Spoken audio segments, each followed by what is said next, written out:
I don't know how to. I don't know. I feel so pained. It was too painful. It was just unexpectedly. Everything just happened unexpectedly.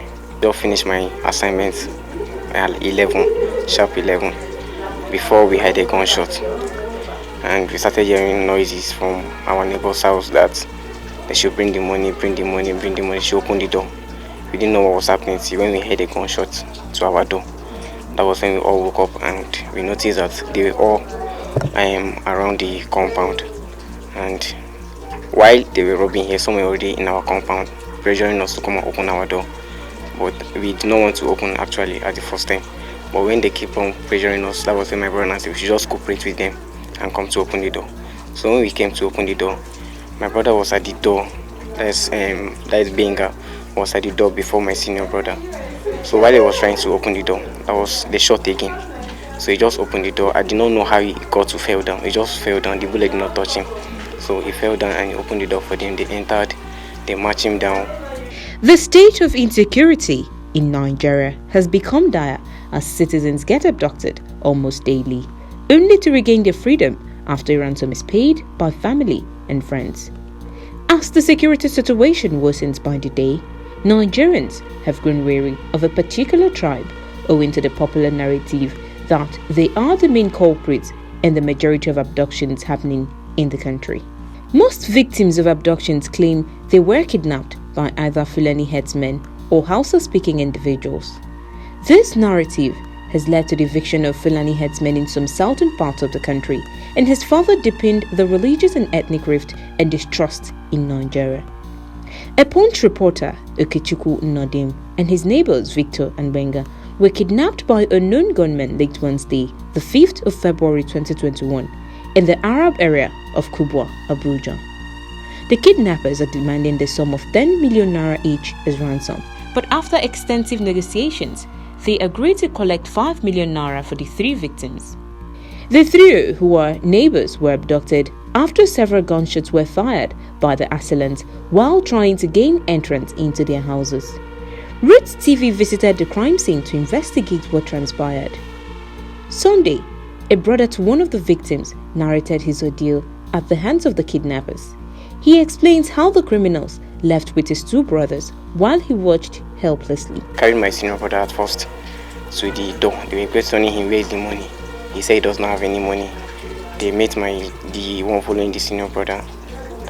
Where's the money? He said there's no money, that our father is dead. That was when the man came to meet me in the room. That where's the daddy's room? I told them our daddy is dead. They did not believe. They kept on. They slapped me out first. That I should take them to the daddy's room. That was when I was forced to take them to my senior brother's room. So they searched everywhere. I removed all his clothes from his boxes, turned over everywhere, and finally they didn't see anything. But the only thing they took was they took his laptop from there. They took his wallet and his phone. So that was what really happened. And while they were all going, they took my brother, the 2 of them, they took them out. While they were already going, I saw them outside where they were going. While 2 of them now came back inside to meet me that if I have bank accounts. I told them no. That was when I said I should go back inside, that they don't need me. A friend to one of the kidnapped victims also said, "We're speaking Hausa. Their English, they just spoke small English. Their English was not so clear. They're like, enter, bring money, stuff like that.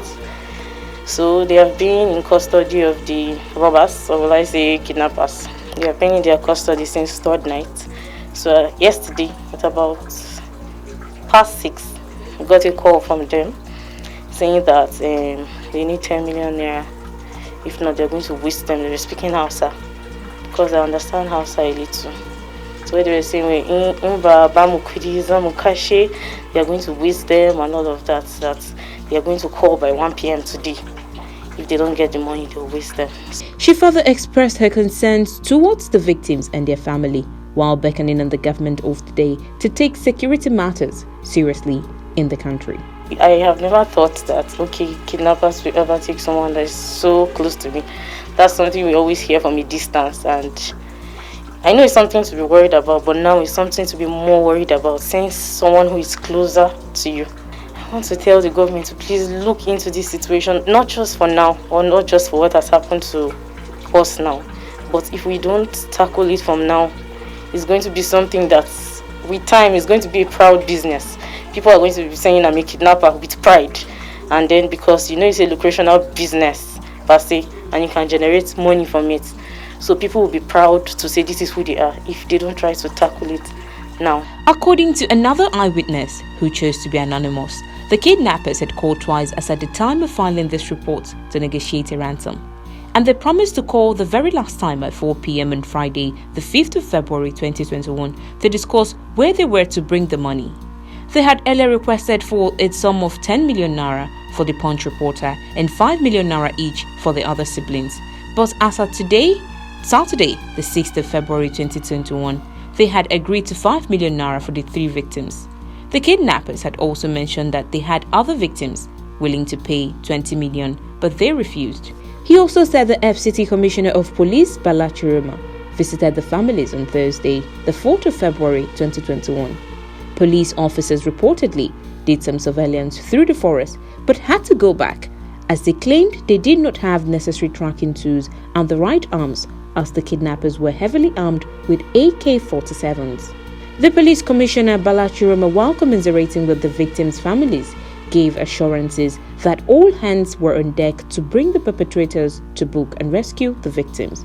Armed people, like security people, maybe at the entrance of estates or in a particular area, they have to arm them because the night this thing happened, some people were aware, but only their shouting, only their shouts, only their noise could not scare people who were with very big guns.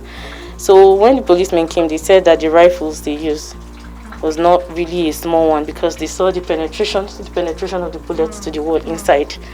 So they said these people, they were seriously armed. So you cannot just come with your stick or with your very inferior material to say you're coming to fight with them.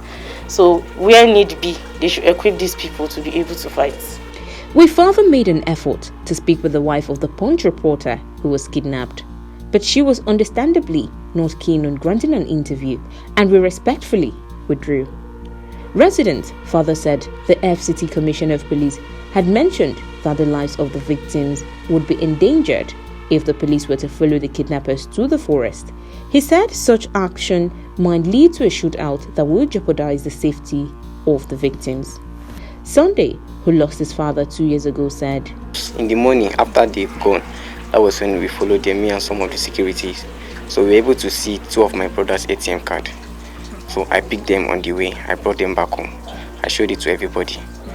As of yesterday night, they called around 7 or 8. They called that they are with our brothers, but they are safe. The only thing they need is a ransom. They need a ransom of 10 million naira, 5 million for each of them. Then about our neighbor, they said it's only just 10 million.